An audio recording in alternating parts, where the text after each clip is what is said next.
Good night, viewers, and welcome to this another program of Advancing the Cause. This program comes to you every Wednesday night from 18:30 hours to 20 hours. The official host of this program is the Honorable Coretta McDonald, AA, MP, and President of the Guyana Teachers Union. Comrade McDonald is unavoidably absent from this program tonight because of issues of national interest. And therefore, I want to tender an apology for our absence from this program tonight. My name is Dennis Jaikran, and I will be hosting this program tonight. The topic for tonight is things remain the same. Let me repeat the topic for tonight. Things remain the same. And before I give you the order of the presentation,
viewers, let me just tender an apology for that break in transmission. It is not by our fault at the studios, but elsewhere.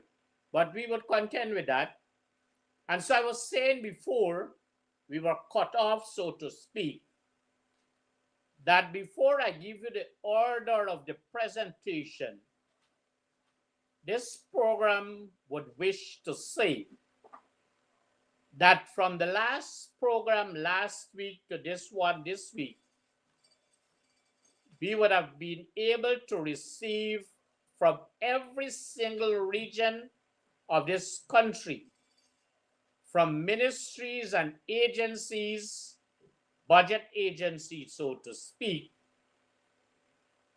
many information that we would bring you tonight on this program.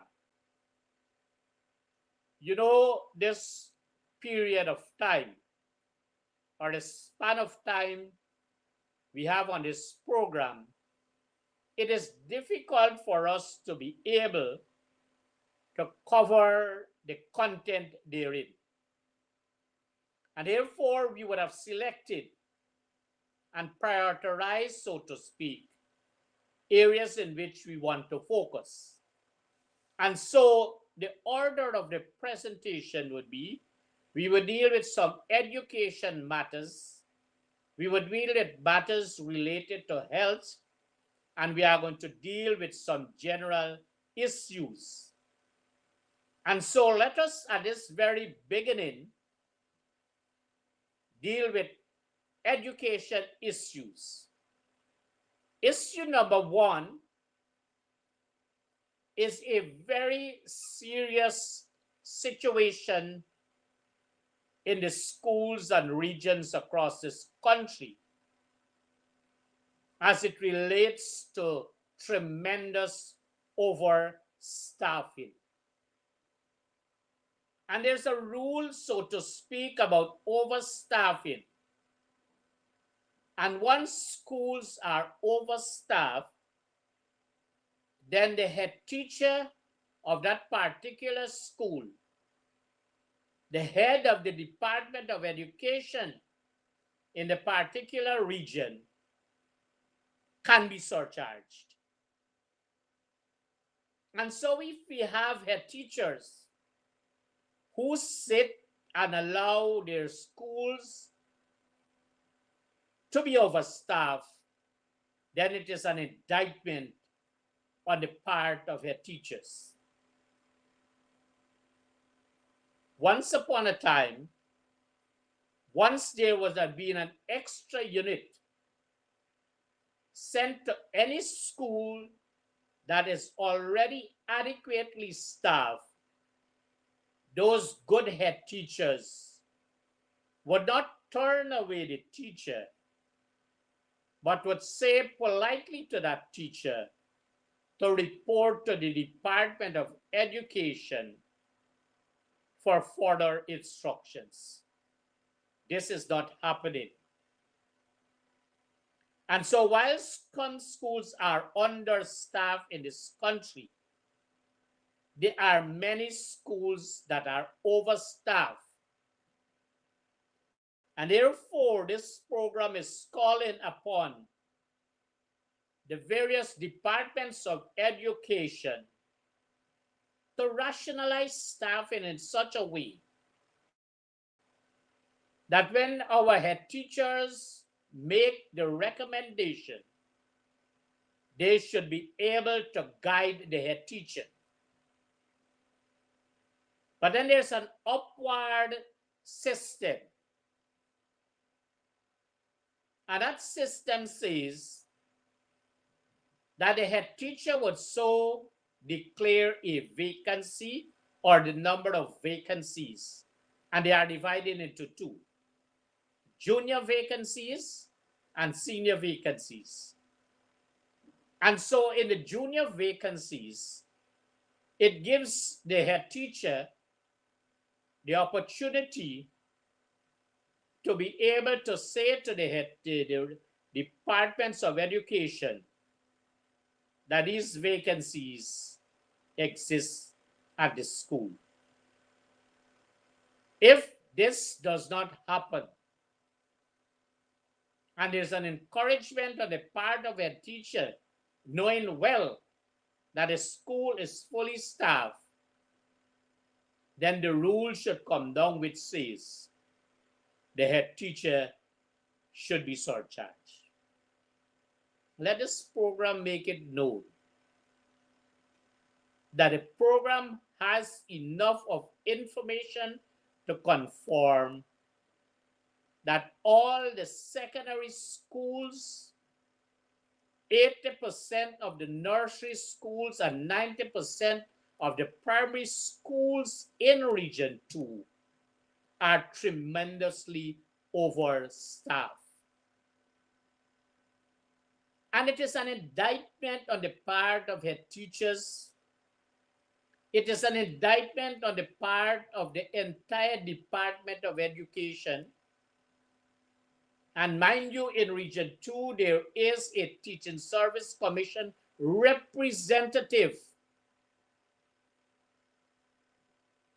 that is, so we want to suggest, encouraging this level of staffing. But it goes further that when persons are recommended and supported by the Department of Education and the representative of the Teaching Service Commission, they are not necessarily the most qualified of the persons that would have applied.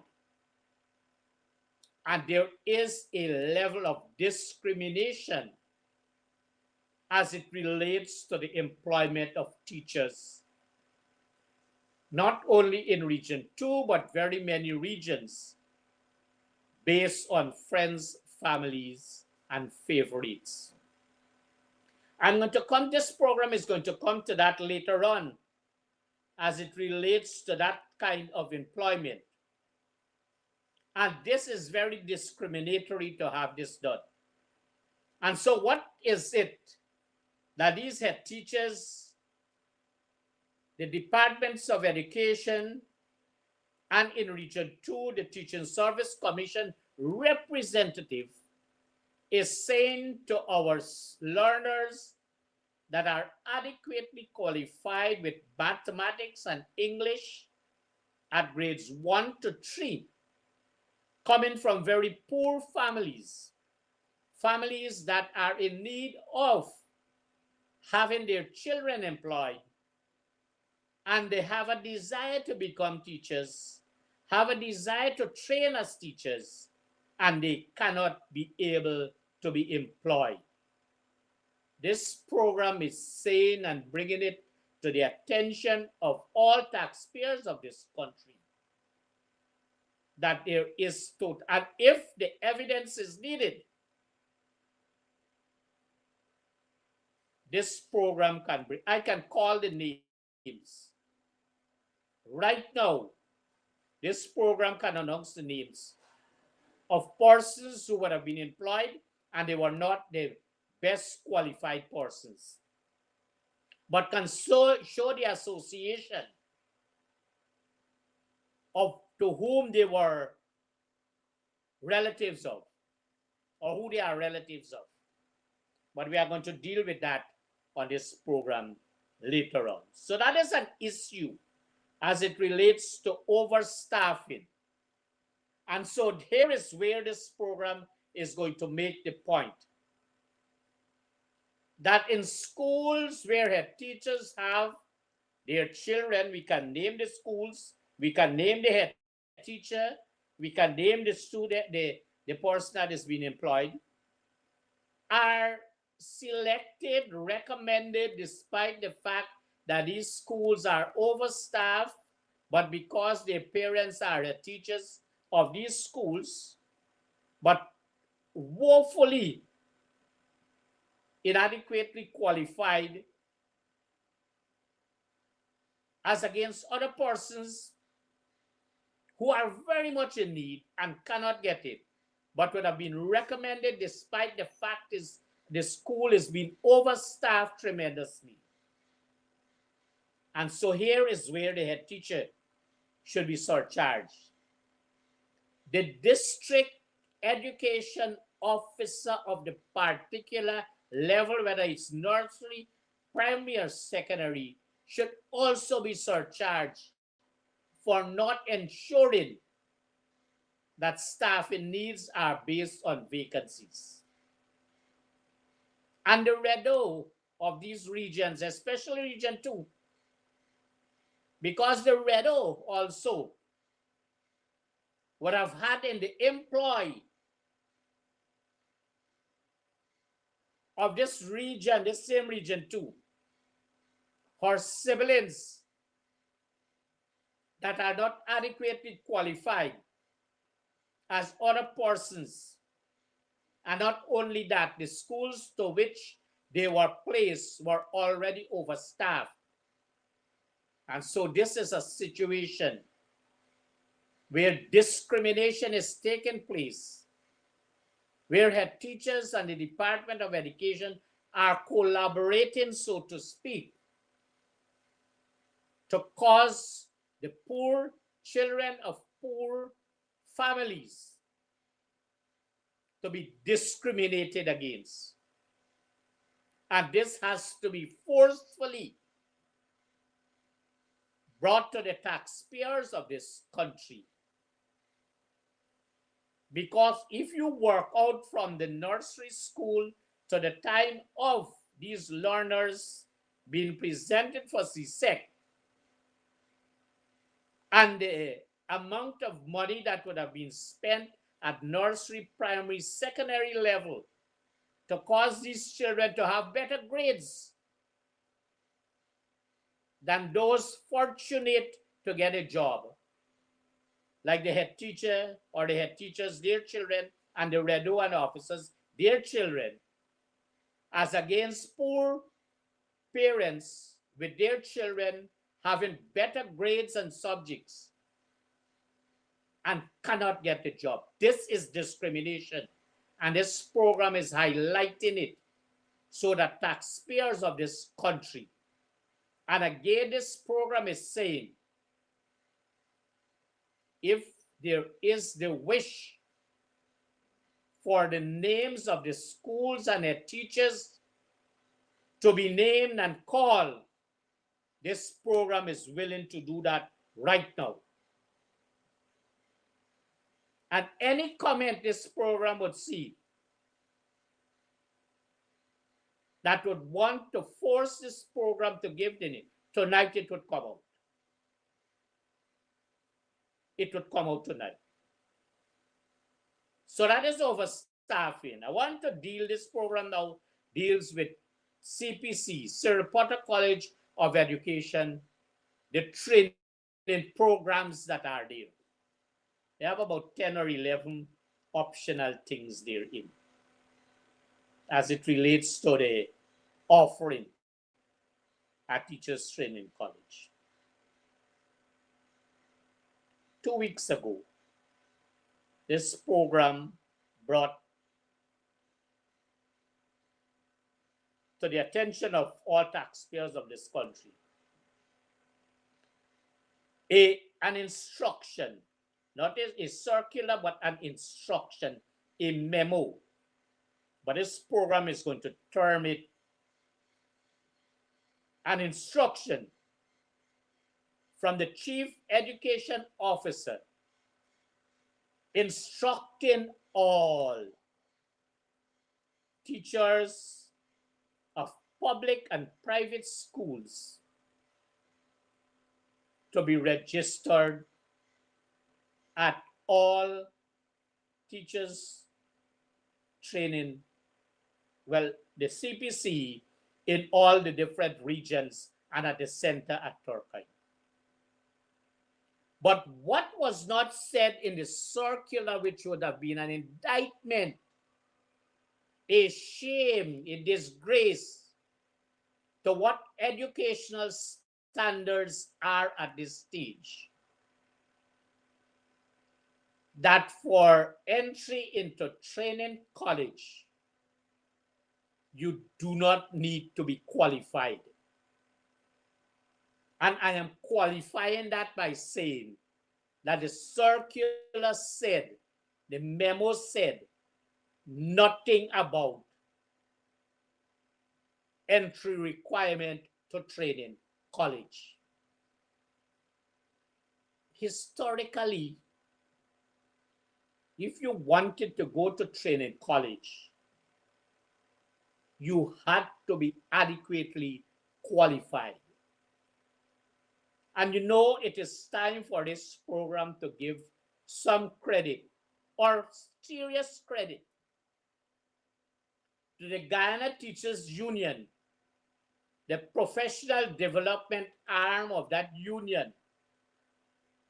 At that particular time, developed study guides so that teachers in the system that were not at a particular level to enter into teachers training college, to give them an opportunity to write the end of third year teachers examination, the end of fourth year teachers examination, and teachers intermediate examination.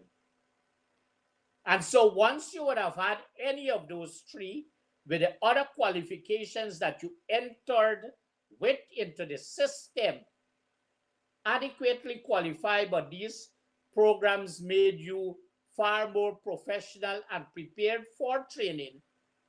And they were not upgrading programs, they were professional advanced programs.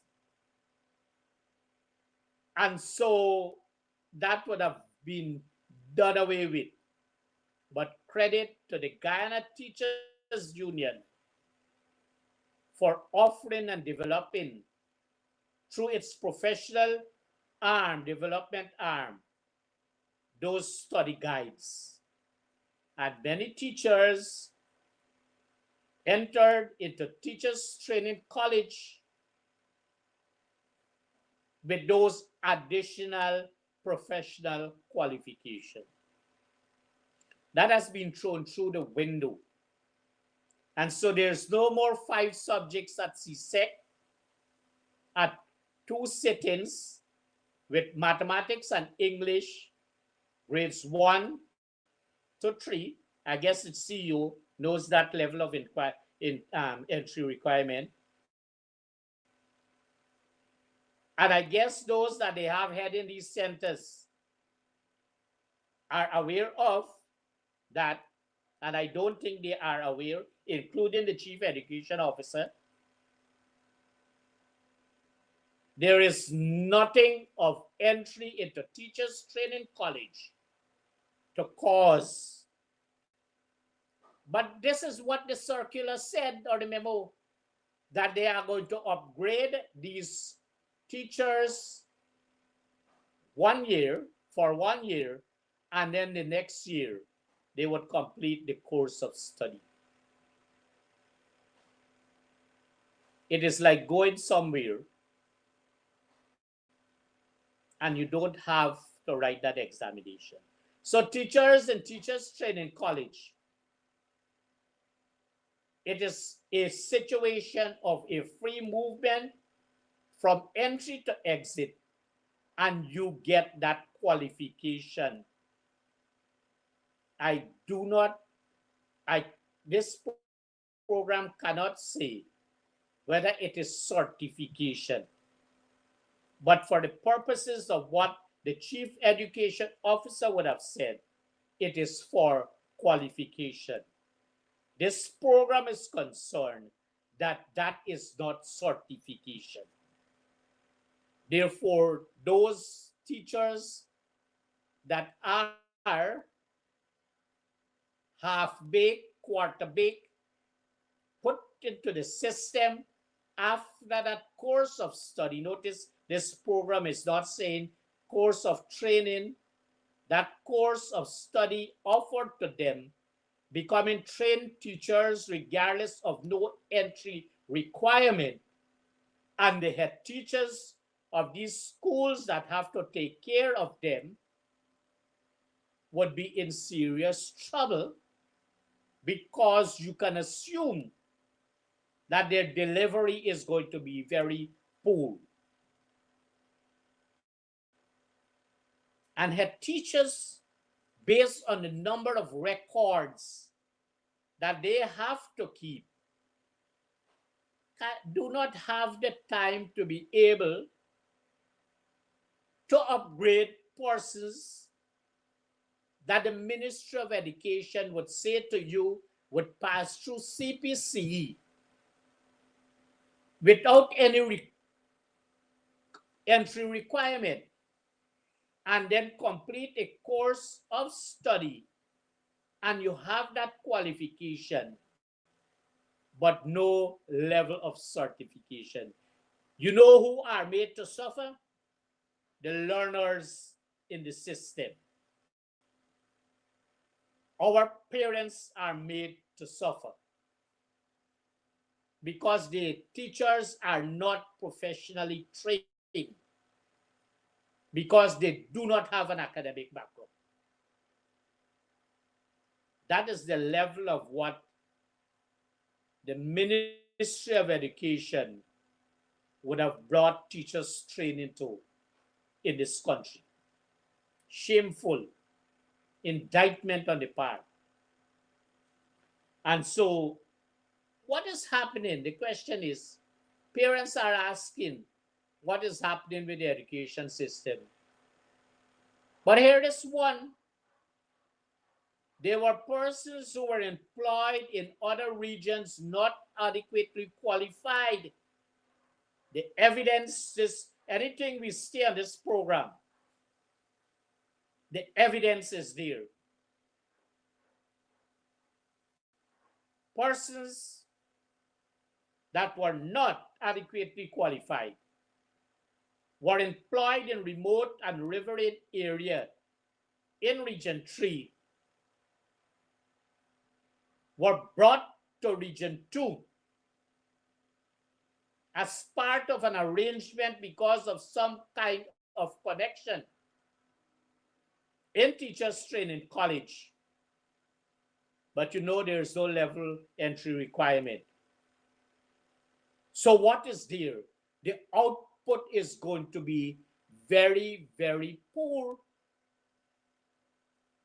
So you bring in, you import courses that are not adequately qualified.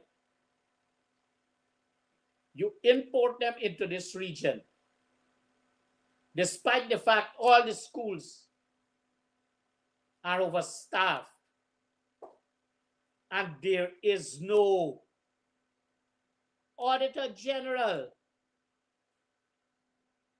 There is a section in the report of the Auditor General that speaks to staffing. And so if there is an increase in staffing from one year to another year, there has to be justification. But you do not see that question or table put there to say by the Auditor General that there has been an increase. So there is serious covering up, so to speak, as it relates to what is happening in the system. The third point this program would want to make is a situation in which a nursery school head teacher, and this is the fourth time this program is bringing it to the attention because it is an indictment, that this nursery school head teacher from South Eskimo would have been out of this jurisdiction, and if they want the evidence to say when, and I hope the chief and immigration officer, the commissioner of police, because this program has the evidence, when this head teacher returned to Guyana 1 week after the closure of school. And this same head teacher would have had her sibling been employed despite the fact that this sibling was far less qualified, but because of the relationship between this head teacher and the Department of Education, the REDO and the DEO nursery, the suggestion is that there was employment. And so that sibling who is a teacher at the same school where this head teacher, this is an indictment.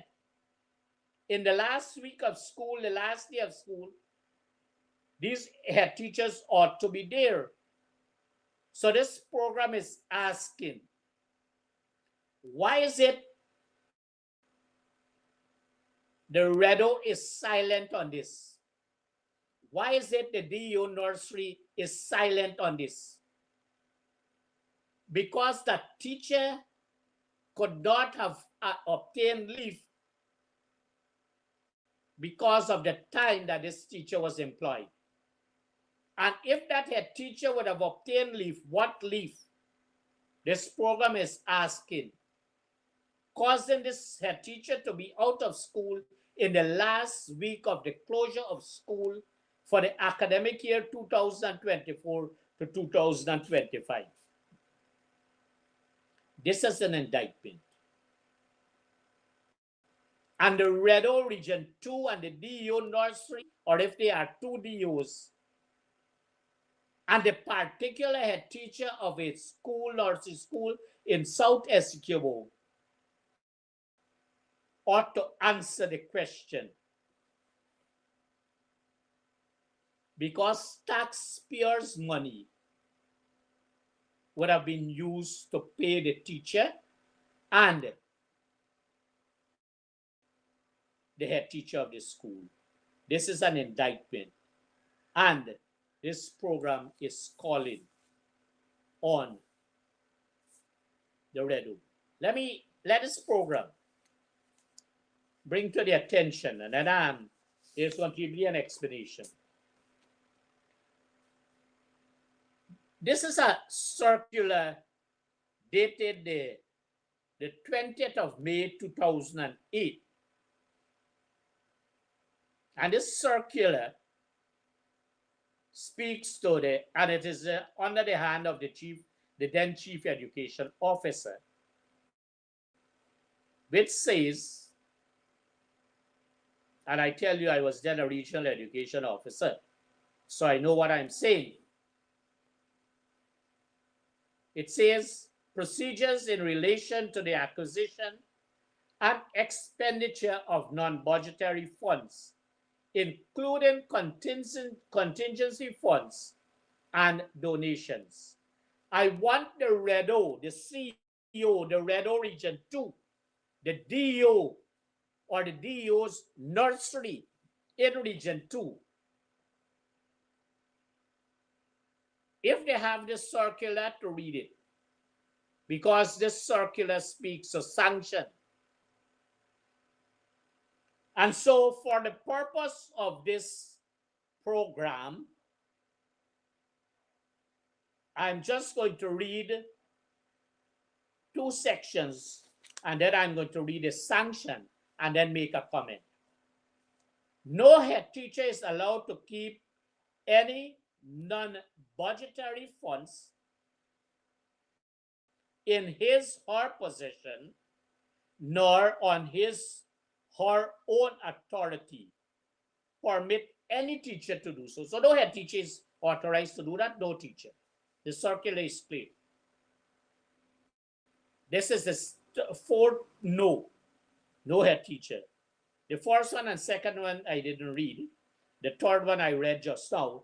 And the fourth says, no head teacher or member of the staff is authorized to solicit any donation, whether monetary or material in nature, from any parent, member of the community, private or public agency, or any source which may be available.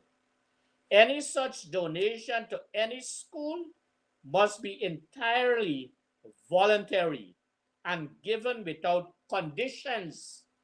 Such donations, too, must be entered in the school's logbook and recorded in the school's inventory and stock book, whichever is appropriate. You know, there are what you call consumable items that would go in the stock book, and there are capital items that would go in the inventory. I guess the Redo Region 2 knows that. I don't think she knows that. As stipulated in the financial regulations, a letter of thank you must also be dispatched to the donor and a copy kept on file. Desks, benches, chairs, tables, chair and table combinations, photocopiers, musical instruments, to name a few, or similar pieces of equipment fall within the scope of such donations. The head of Department of Education, the Redo in this case, must be informed within 7 working days. Now, let us deal with this here. And not only But emphasis is placed on this particular because it is an indictment and there's a cover-up that this particular nursery school head teacher in South Essequibo would have been in contravention of this circular, especially no head teacher at number 4. And the Department of Education, the REDO and DEO, if they have DEO's nursery, they sit idly by and allow this infraction to take place in Region 2. But they cannot do better because the assumption is, and the program is suggesting that there are goodies attached to arrangements. And so it is difficult when you are receiving to stop an infringement or an unscrupulous behavior of a head teacher, breaking the rules of this circular. And so let us deal now with the sanctions. Head teachers indulging in acts that contravenes this circular, and already that head teacher would have contravened the circular many times, even this week and last week and the week before, because a number of tours would have been held by the school and parents were instructed to cause payments to be made. That is suggested to this thing, this program is suggesting, for tours to be held to different regions. That is a matter for the Department of Education to investigate because the head teacher continues to contravene this circular. So it says again, let me read again, the head teachers indulging in acts that contravene this circular will be charged, REDO, Region 2, for insubordinate conduct and would be placed before the disciplinary committee. This must be done. This program is not going to rest this of the Teaching Service Commission to answer such charges. Here is one. Any education officer found guilty, it is happening in Region 2, the REDO and the DO nursery, or the DO, guilty of condoning the head teacher, and this is condoning the head teacher, the head teacher's illegal behavior will be disciplined by the Public Service Commission. The only problem this one has, well, the Teaching Service Commission, remember, there's a representative that suggestively is part and parcel of arrangement of employment. And so if this head teacher goes to Teaching Service Commission, the suggestion is that this member of the Teaching Service Commission might take the side. That is a different story. But as it relates to disciplining the DO and the REDO, because it is understood, and this program very well believes, that a particular DO nursery who was then DO 1 boasted of being appointed DO 2 before the interview was held with the DO 1. And why this boasting took place? Because the DO 1 then assured the REDO and staff that the DO nursery 1 would be appointed DEO 2 because there is a relationship at the Public Service Commission. How do you put people on these commissions that are using relationships to condone wrongdoing. Where are we going with the education system in this country? And so this program is bringing this circular to the attention of the Chief Education Officer and the Red O, especially Region 2. You know, last Sunday, our teachers in this region held a walk as it relates to, I think, is Cancer Awareness Month. Kudos to those who arrange. But this program was told that despite it, and the Redo did it before because there was a walkathon before, and the Redo of this region refused to support the teachers of this region. So Region 2, teachers who are listening to this program, you are now told again that the Redo Region 2, the substantive Redo, who was politically appointed some time ago, refused to support the teachers. And if you don't believe that, you must know when the teachers were on protest action in this region for their own cause, it was the Redo of this region then acting that called the police on the teachers of this region. Don't forget these things. And it was the Redo who dilly-dally, despite the fact promised the persons who visited the office that transportation would be made available for the walkathon and snacks or breakfast would be provided for the teachers, turn away from that arrangement. That is an indictment. And the cash flow was before the team that went. And the persons there showed the Redo where the money could have come from. The same thing happened despite the fact this program was told that despite the fact that the Redo was on leave or still on leave, refused to support the teachers in Region 2. This is an indictment. And you know, up to today, head teachers would have complained that they are still receiving school supplies up to this week, up to today. And school reopened how many weeks ago? This is the Redo that is managing this region.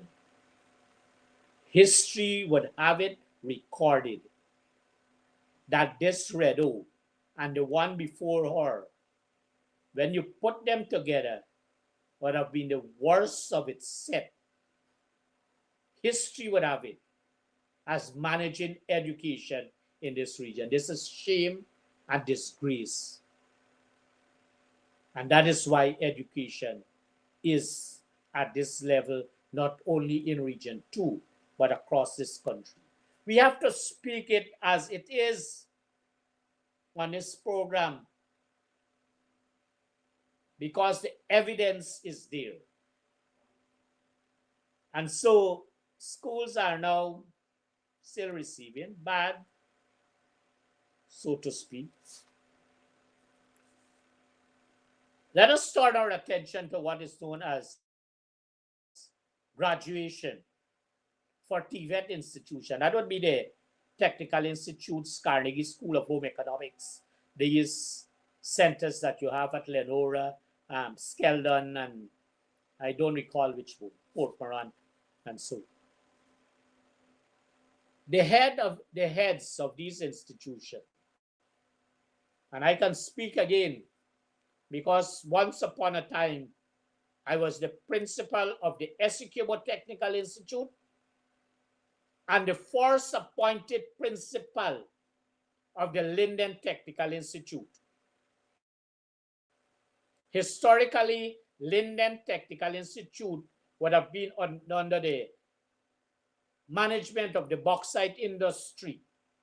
And in 1996, there was this name change to the Linden Technical Institute. It was until I went there on transfer by Sheikh Baksh, the then Minister of Education, thinking that he would have done an injustice to me. He sent me into my own backyard, that I would go there and I would leave the work. But I've always reported that my best days in education was in Region 10, the Linden Technical Institute. Sheikh Baksh, if you're listening, that is what you sent me there for. But when you recognize that I was doing groundbreaking work there, you are sorry. But let us come back to graduation. I want to conclude, or this program would want to conclude, that these heads of these TVET institutions, they are either weak or they are politically guided. I say this program is saying it, that these heads of technical institutions across this country, they have to seek permission from the Council of TVET before they hold any graduation exercise.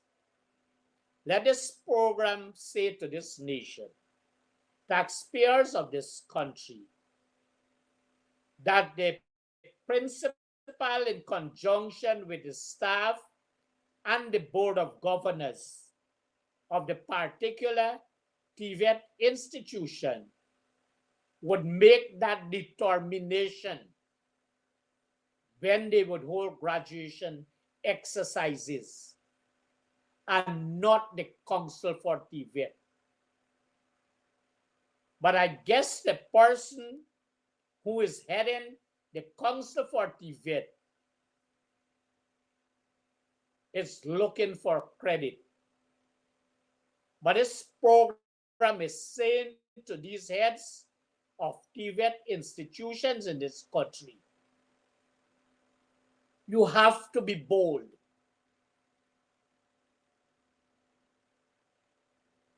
And boldness does not mean disrespectful.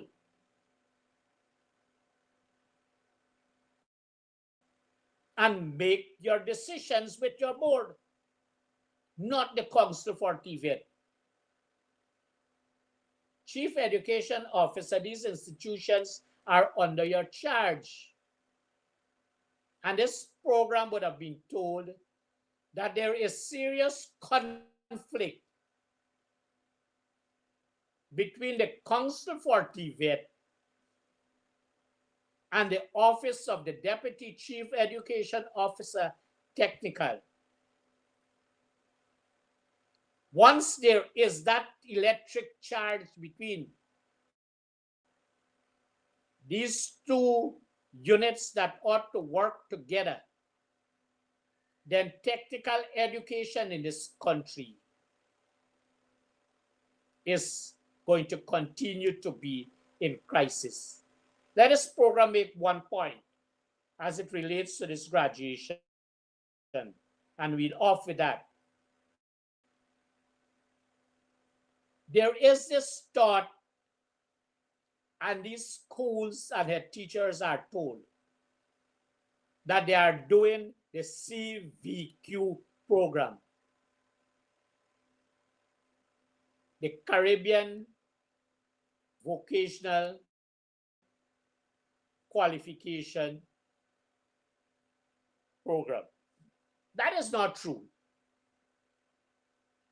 What the schools in this country are doing is the NVQ, the National Vocational Qualification. They have not reached that standard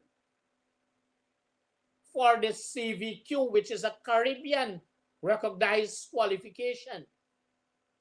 They are now doing it at the national level. CEO, cause to happen in a very short while from now. A meeting with your council for TVET and your DCO, technical, and all those officers, and let them correct that misguided information in the Ministry of Education. Because there are certain requirements. The requirements that are there, those requirements have to be what you call levels of attainment, achievement. And so, what are these levels there? Are these schools doing it? Do they have the necessary pieces of equipment? Do they have the areas in which to work? Are our teachers adequately trained? Because they are complaining bitterly, they are complaining bitterly. They are not provided with that training, but they are forced to do it because there has been no accreditation of these schools as it relates to the NVQ and or the CVQ. There is no accreditation of these programs, these CEO Tech. You have a PhD, I don't know in what. 2 weeks, I understand you spent in India to do a PhD. That was told. We want to suggest that. But you are a waste of time. The DCO Tech, you are a waste of time. And somebody must tell this nation, how is it you got on the cadet course and what was your performance? Somebody must tell this nation. So, heads of technical institutions, be bold. Be bold. Don't let the head of the council for TVET railroad you into that. I should have been the principal of either Essegibo Technical Institute or Linden Technical Institute at this time. And then I would have shown them that they could not have directed me on that. So that is it.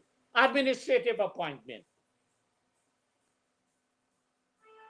Both the Teaching Service Commission and the School Board Secretariat, they continue to make administrative appointments in an effort to prevent experienced and adequately qualified persons to fill those vacancies. A number of administrative appointments would have been made over the past year. And some people were rewarded for their non-support for the protest action taken by the Guyana Teachers Union, and rightfully so, based on the constitution of this country, based on the labor laws, and based on the bilateral arrangement that would have broken down, based on the conciliation that would have broken down, and based on no arbitration that was supposed to be held to give our teachers an opportunity for an increase in salaries. And teachers, you are hoodwinked, some of you. You are hoodwinked in such a way, but you have to think it over. The Guyana Teachers Union is your legal representative as it relates to the Trade Union Act. Only recognize union to represent teachers. And for the Guyana Teachers Union to function and to function effectively, this program is appealing to all the teachers across this country to be able to consider in a very short while from now, maybe by tomorrow, to start paying up union dues so that your union can be adequate, can be in a position rather to make representation on your behalf. That is aside. But let us come back to administrative appointments. And so, in Region 2, you had a head teacher of Aurora Secondary School, rewarded for something, administrative appointment. The head teacher and deputy head teacher of Abramsville Secondary School, administrative appointment. The head teacher of Queenstown Primary School, based on association relationship, administrative appointment. A number of schools in Georgetown, Region 3, other regions, administrative appointment as a reward.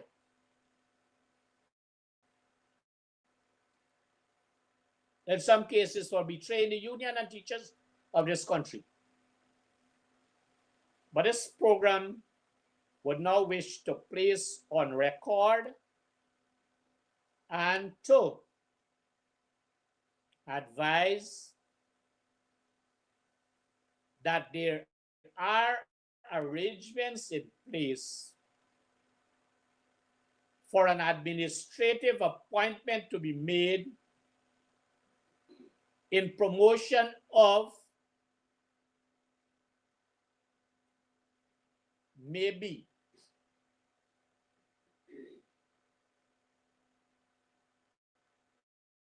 a promoter of the KFC products, leg, breast, and thigh promotion, for such a person to be administratively appointed to the Tushin Secondary School.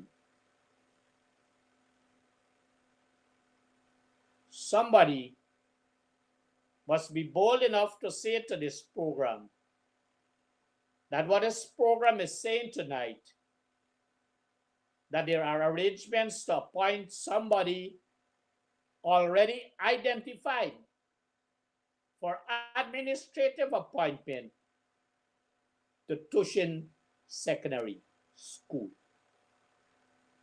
Let us wait and see, not what is going to happen, but when it is going to happen. This is another way of rewarding and awarding people for non-performance. There's a concept which says that persons are awarded for non-performance.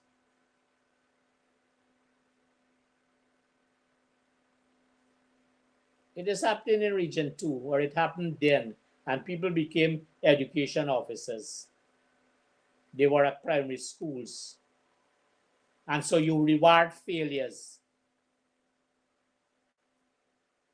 And when you reward failures, you are rewarding a failed system. So wait and see what is going to happen, but this program would like you to tell us when it happens and how it happens.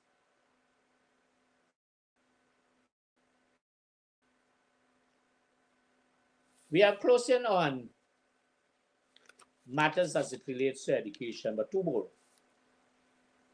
Can the Chief Education Officer of this country tell the taxpayers of this country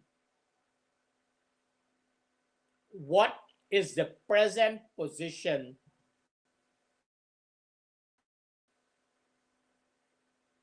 of the troubled regional education officer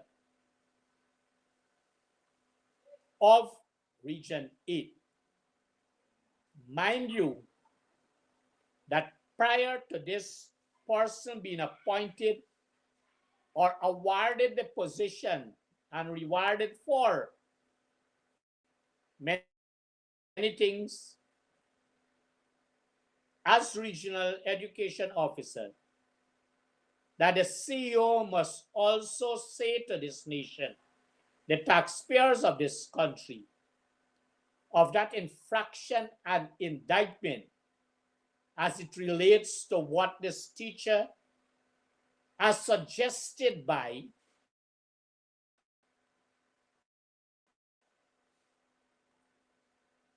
at Belwest Primary School, as it relates to the national grade 6 assessment in a particular year.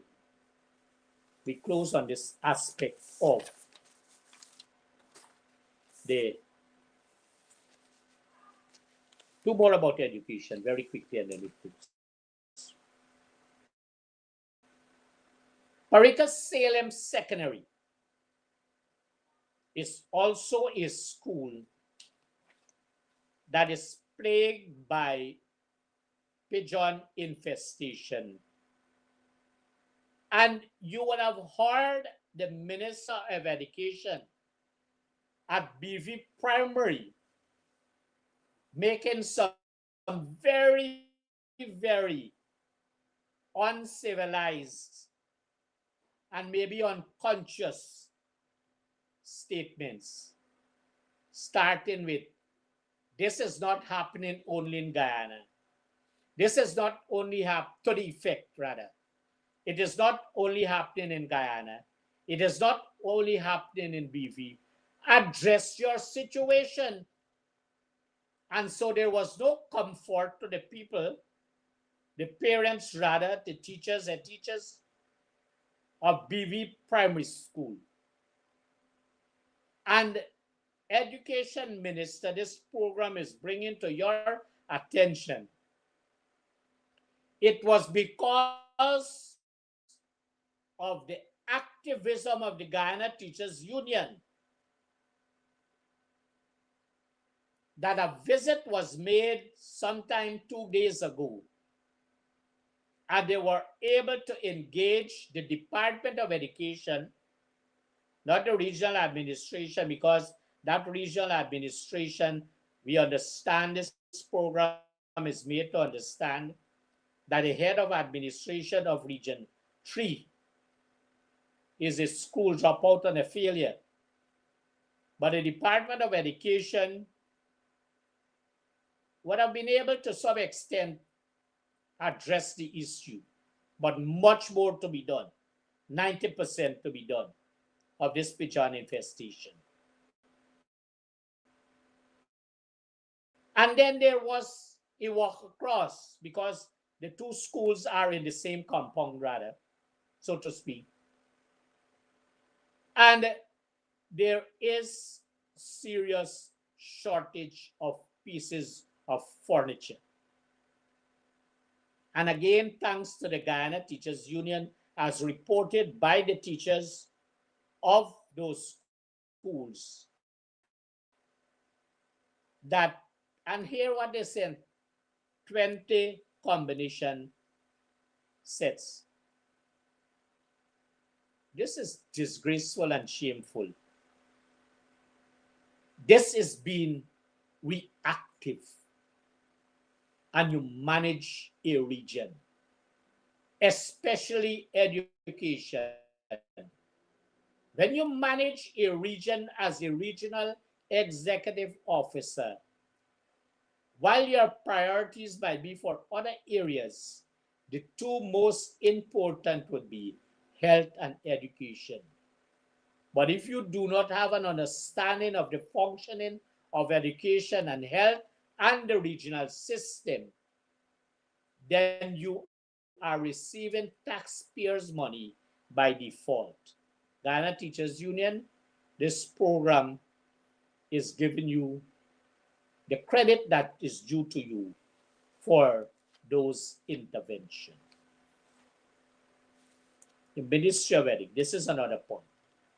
The Ministry of Education, the Ministry of Education would have put out recently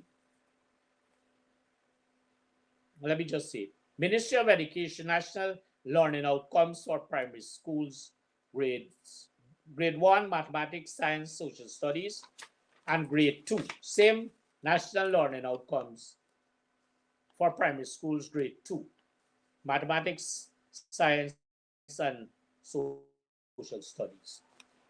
These booklets would have been sent to schools in a particular region.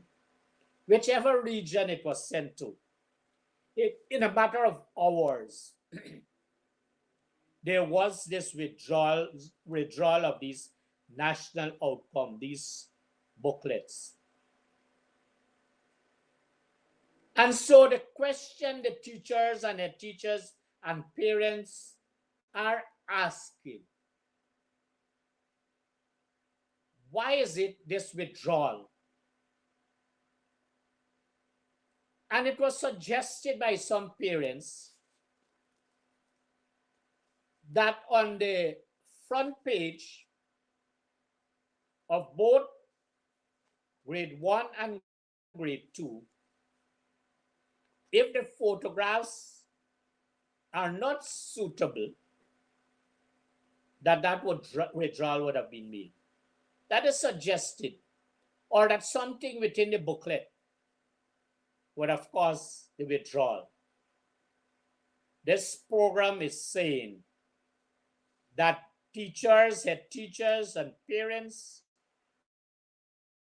are concerned of the withdrawal of the national learning outcome for primary schools, grade 1 and grade 2, mathematics, science, and social studies. Concern about the abrupt withdrawal of such documents. And so this program is saying that again, taxpayers' money would have been used to print these booklets. And the mere fact that there is withdrawal of these booklets, for whatever reason that taxpayers would want to know, that teachers, and parents would want to know, that the CEO must answer this question, because you are servant of the people and you are head of education in this country. And so that part would allow us to close with education. There are a number of issues we want to talk about as it relates to health. But this program is going to deal with one aspect, and once time would have permitted us, we are going to deal with the other aspect. This program would have been reliably informed that there was a fire at public hospital Suddy. A fire in any form or way, especially at state properties, must be taken seriously, because it is taxpayers' money that would have been used to construct these facilities. The owner of these facilities are taxpayers of this country, and not the people that are in the employ of these institutions. This program is very much concerned and has reported to this program of the water, not thrown on the fire, but the situation. Why is it this matter is being treated so lightly? And so this program is seriously asking the question, then making a recommendation. The question is, why is it the hospital administrator of public hospital Suddy We don't want to say taken into custody, but to say that and ask the question, why was the hospital administrator not properly interrogated on this matter by the police nor the Guyana Fire Service? Is there something to be covered up as it relates to the destruction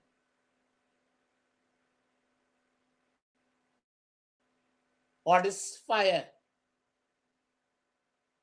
it is state property at the public hospital study? This program is strongly recommended that there be a reopening of this case, and to cause to happen, the Guyana Police Force and the Fire Service to interrogate, to question, and to inquire of the hospital administrator as it relates to this infraction and indictment. It is serious. It is serious. There are other health matters, but once we have the time, we are going to deal with it. Now, as it relates to general issues, there is a situation in which this program is again bringing to the attention of NDIA, the public, and the Minister of Agriculture, for which NDIA falls under, despite the fact it is managed by a CEO, that NDIA vehicles are consistently being serviced at a private workshop, unregistered and not classified in any way or in any form. And the question is, why is it NDIA vehicles, state vehicles, not the drivers owning these vehicles, not the manager of NDIA in Region 2 owning these vehicles? They are all state properties, and taxpayers must know. But the question is, why do you take? And the thing about the observation is that these vehicles are taken there only on weekends and holidays. And somebody was bold to ask the question on behalf of this program, why is it these vehicles are taken there? And it was suggested that because of financial arrangements, these vehicles are taken there where the drivers do benefit. This again, we are using infraction and indictment. We are not saying breaking the laws, because it is more than that. That is also an infraction and indictment, taking these vehicles to private places for serving, government vehicle, state vehicle, whereas you have the regional workshop, you have the Essequibo Technical Institute, and give them the opportunity to do the servicing. But no, it is being done at the cost, expense of taxpayers' money and private people gaining. Second point on the general issues. Recently, there was a big and serious situation. Notice this program is using the word big. And serious situation at the Vilvoorden, or emanating out of this dust situation, pollution there, so to speak, at the Vilvoorden rice mill. This has been going on, and let this program make it known that this program does not hold any brief or give any support to what took place. But this program is drawing the principles that are supposed to be taken and observed out of this situation. And so that this dust here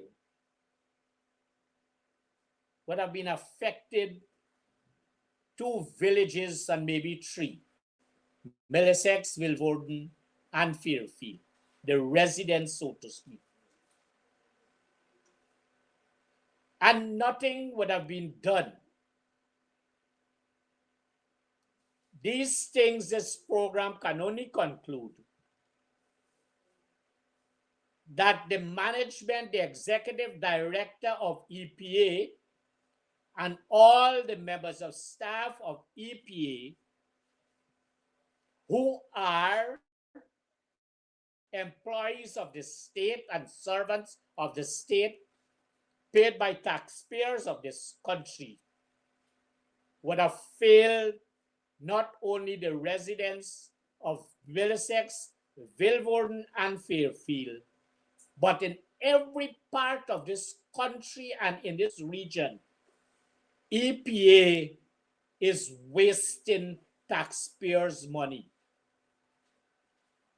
And the persons there that would have been protesting should have protested the removal of the executive director. And there's one here that you call the head of the investigation and environmental head of investigation and enforcement at EPA. Some Suraj Paul Singh talk about noise polluters can be fined up to 7. Coming to that, the executive director and all these gentlemen that you're talking about that are receiving taxpayers' money and are excursion when they go to different regions should be sent packing.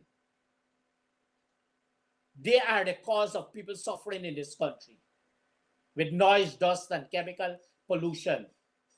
And when they send a team out, all they go is excursion. And in some cases, before these teams arrive in regions, people who are working there are informing the people who are to be investigated. And there are in some cases that persons are not going to say yes, they are affected because there's something that they benefit from when people go to these workshops. And in other cases, some people would have a relationship, maybe religious relationship, and would not want to condemn their brothers. But yet people continue to suffer. And EPA and all the executive director and all members of staff continue to receive taxpayers' money and doing nothing about what is happening here. Not only EPA, but before we go there, noise polluters can be fined. This is what the head of the investigation and enforcement of EPA said. This is a waste of time. All these things that this gentleman, his photograph is at the back here, would have said is a waste of time.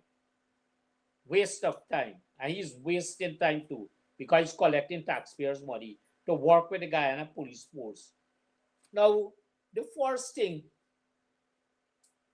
can be fined up to $750,000. Let this program see. Once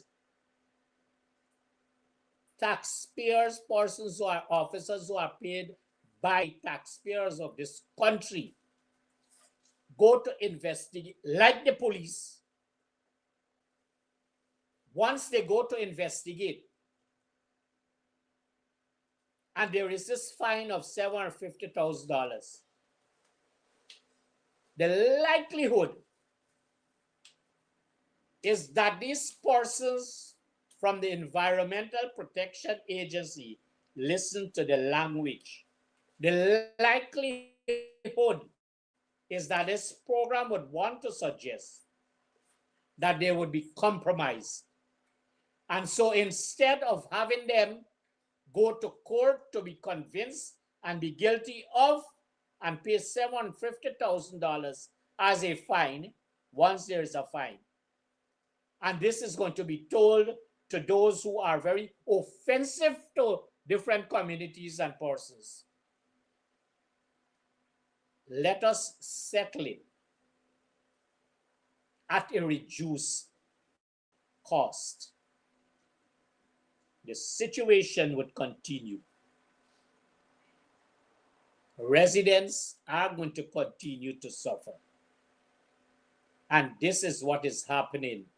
And EPA, the situation at the Vilvoorden rice mill, the suffering of the people at Vilvoorden, Fairfield, and Middlesex, and other parts of this country who are suffering from the same thing, and noise, dust, and chemical pollution emanating out of illegal and unauthorized mechanical workshops, as the EPA will have very many letters from since last year, knowing well where this workshop is located, and are encouraging it. The EPA, this program would be bold enough to say that the EPA is responsible for the suffering of the people, the residents of Fairfield, Vilvoorden, and Middlesex, as well as across this country in different communities where they turn a blind eye, knowing very well they are paid by taxpayers of this country and are not doing their work. And so they should be sent packing because they are a waste of time. Same thing with GPL. There's something called the loss reduction unit.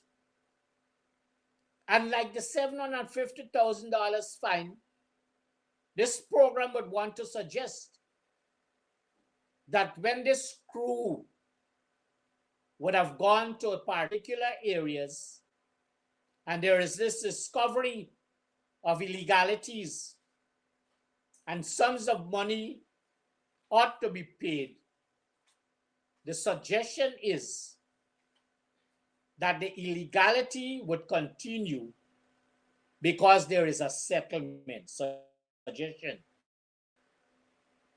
GPL, executive, whatever structure you have, managing director, what have you, seek to find out and investigate the loss reduction unit, what that unit is doing. This program might be able, suggestively, to bring an evidence.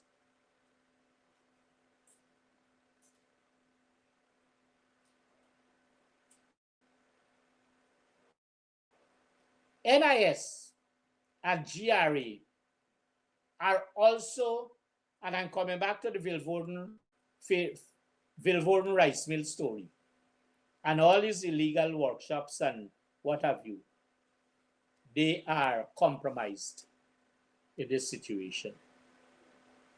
They are underestimating. And you know, when you go to NIS and you go to GRA, the NIS pensioners have to stand up in the lines or are seated outside. And when the contractors and the businessmen come with their bags and briefcases, whatever they have inside, they have free access to the officers of NIS. As a matter of fact, it is reported to this program that maybe before they arrive there, they are told that they would be there. And these officers of NIS would gravitate to cause them to go, whereas you have persons there, pensioners long before. The Ministry of Labor, Occupational Health and Safety Department has also failed the people of Fairfield, Vilvoorde, and Middlesex, and across this country. Well, you know, the minister is no more there. He was a waste of time, Joe Hamilton. Waste of time. I hope he can account for his stewardship. His legacy is zero in that ministry. Zero. But he was put there as an advisor. I don't know to advise on what. To advise on what? But you ever heard anything about this new minister? The Board of Industrial Trading is a very selective group in there. And the persons who they select to train under the different programs are also in a compromised situation. Guyana Fire Service, that is another waste of time. What they are good about, especially those in Region 2, to wash the car park for PPP rallies, to put up PPP flag at the High Bridge and elsewhere, and to be involved in PPP activities. If you are to give them any credit, give them for that. Give them for that. As it relates to the safety of people and checking up of these places, you have businesses with gas bottles across this country. Anytime fire can go off, at Guyana Fire Service, the head of which is a political man, sit idly by and they do nothing. Viewers, we think we are wrapping up, so that I want to cover very quickly. We are going to deal, let this program say to you, we are going to deal on the next program with the situation at Cottonfield Secondary, where we have 33 persons who are employed that are not speaking English. We are going to talk about the poor wages and what have you. We are going to talk about advances in the regions. We are going to talk about the Saudi market that has not commenced yet.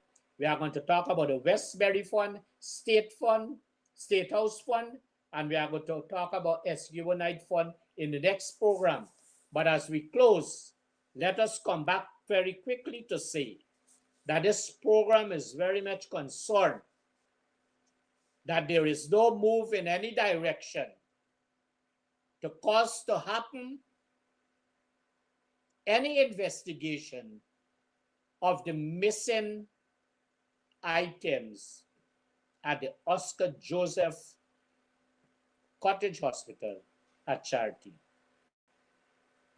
His program is calling out the Auditor General, the Office of the Auditor General, and the regional administration to address this stuff. And this program would have given an outline what is happening the next time, so this program would commence with what would have been said there, so that we have a smooth flow on this program. Viewers, we want to thank you very much for allowing yourselves to listen to this program.